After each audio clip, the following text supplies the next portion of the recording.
Uppal Rajiv Gandhi stadium వద్ద పాకిస్తాన్ దిష్టిబొమ్మను దగ్ధం చేసిన ఆమ్ ఆద్మీ పార్టీ మహిళా కార్యకర్తలు. ఈ సందర్భంగా ఆమ్ ఆద్మీ పార్టీ ఉప్పల్ ఇన్ఛార్జి సుధారాణి గౌడ్ మాట్లాడుతూ ఈ రోజు 8 గంటలకు దుబాయ్లో జరిగే పాకిస్తాన్ ఇండియా మ్యాచ్ను రద్దు చేయాలని, పెహల్గాం దాడిలో మన ఇండియా వారిని అతి కిరాతకంగా చంపిన ఉగ్రవాదులకు సపోర్ట్ చేసిన పాకిస్తాన్లో మ్యాచ్ ఆడడం సరికాదని ఆమె అన్నారు. ఈ రోజు జరిగే మ్యాచ్ రద్దు చేయాలని Hyderabad Rajiv Gandhi international cricket stadium ముందు పాకిస్తాన్ దిష్టిబొమ్మ దగ్ధం చేశారు. ప్రధానమంత్రి నరేంద్ర మోడీ, ఐసీసీ ప్రెసిడెంట్ జైసాకు వ్యతిరేకంగా నినాదాలు. ఈ కార్యక్రమంలో ఆప్ తెలంగాణ రాష్ట్ర మాజీ మహిళా అధ్యక్షురాలు హిమా జిలోజు, వివిధ నియోజకవర్గం తదితరులు పాల్గొన్నారు.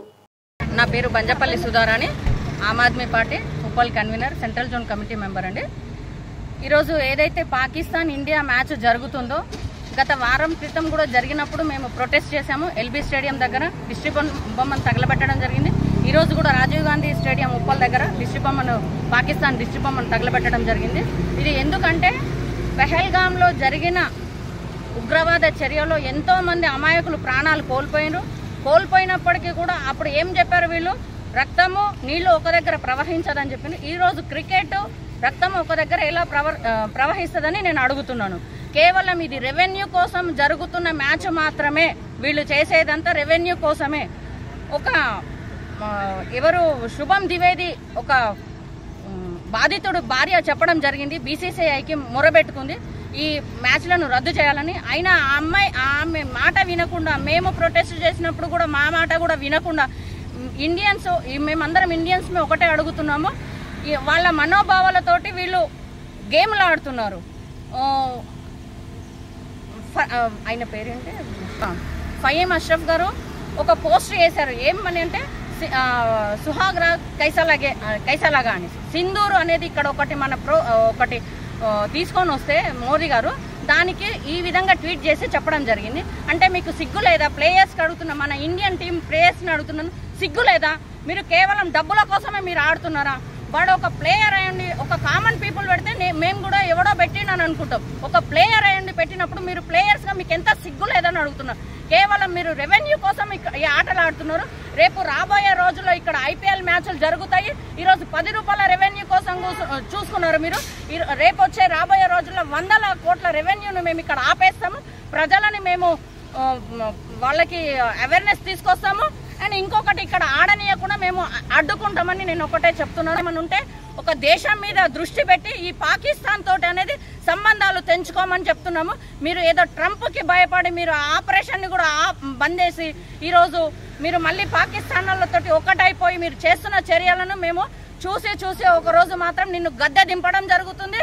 తప్పకుండా నీ మీద కూడా మేము మహిళలందరూ కలిసి తిరగబాటు అనేది. ఈరోజు ఏదైతే పాకిస్తాన్ ఇండియా మ్యాచ్ జరగబోయే మ్యాచ్ 8 గంటలకు జరగబోయే మ్యాచ్ గురించి మేము ఇక్కడ పాకిస్తాన్ దిష్టిబొమ్మ తగలబెట్టడం జరిగింది. ఇక ముందు కూడా మేము ఈ విషయంలో మాత్రం ఎట్టి పరిస్థితుల్లో సహించలేదు. ఇట్లనే మీరు దీన్ని కంటిన్యూ చేస్తే, కొనసాగిస్తే మాత్రం ఊరుకునేది లేదని నేను చెప్తున్నాను. హేమా సుదర్శన్ దిల్రోజు, నేను ఆమ్ ఆద్మీ పార్టీ స్టేట్ ఉమెన్ ప్రెసిడెంట్ని.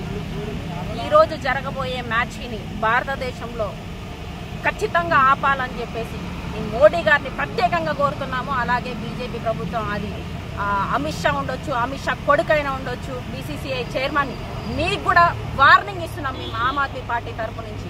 ఖచ్చితంగా మీరు ఇది ఆపకపోతే మాత్రం ప్రజలందరూ, అది ముఖ్యంగా ఆడవాళ్ళు ఎదురు తిరిగితే మీరు మళ్ళీ దేశంలో ఉండరు. పాకిస్తాన్కి సపోర్ట్ చేసిన నా కొడుకైనా పాకిస్తాన్ కుక్కతోనే సమానం.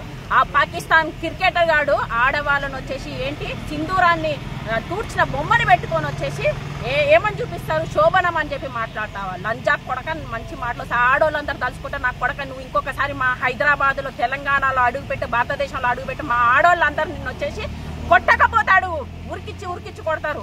ఏమనుకుంటున్నావు? నువ్వు ఆడవాళ్ళ గురించి తక్కువ చేస్తున్నావు.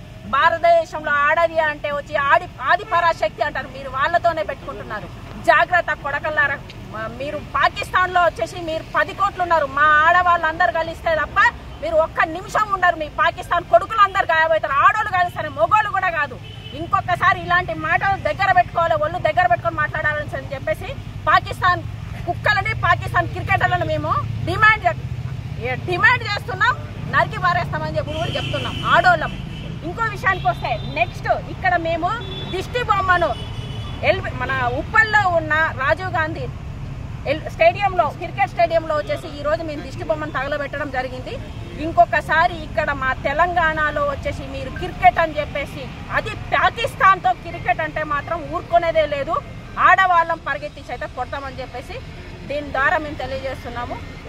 మోడీ గారు మీకు సిగ్గుంటే ఇంకొకసారి ఈ పహల్గామ్లో జరిగిన విషయమే కానీ, మన సింధూర్ పోయింది ఆడపడుచులను వచ్చేసి విధవలను చేసిన ఆ లంచా కొడుకుల్ని మీరు ఎలా సపోర్ట్ చేస్తున్నారో మాకు అర్థం కావట్లేదు. ఎందుకంటే మేము ఆడవాళ్ళం కాబట్టి ఇంత మాట్లాడాల్సి వస్తుంది. ఎందుకు మీరు ప్రధానిగా ఉండి ఆడవాళ్ళని మీరు కాపాడుకోలేకపోయారు? అదే ఒక ఇందిరాగాంధీ ఆడదై ఉండి ఉచ్చబోపించింది, పాకిస్తాన్ని ఆఫ్ఘనిస్తాన్ని డివైడ్ చేసింది. కానీ నువ్వు వచ్చేసి అదానీ అంబానీ కోసం ట్రంప్ కాళ్ళు పట్టుకున్నావు. నీకు చేత కాకపోతే వదిలేయి, రాష్ట్రాన్ని దేశాన్ని వదిలేయి. కానీ ఇంకొకసారి మా భారతదేశాన్ని పాకిస్తాన్కి వచ్చేసి నువ్వు ఊడిగం చేసుకుంటూ మా ఇజ్జత్ తీస్తా అంటే మాత్రం మోడీ గారైనా ఏ ప్రభుత్వం అయినా మేము వచ్చేసి నిలదీస్తాము, వాళ్ళని కూడా ఉరికిచ్చి కొడతామని చెప్పేసి చెప్తున్నాను. అలాగే మణిపూర్లో ఇప్పటిదాకా వచ్చేసి ఆడవాళ్ళ నడి రోడ్డు మీద నువ్వు నగ్నంగా తీసుకుపోయినా కానీ దాని గురించి ఇప్పటిదాకా మాట్లాడలేదు.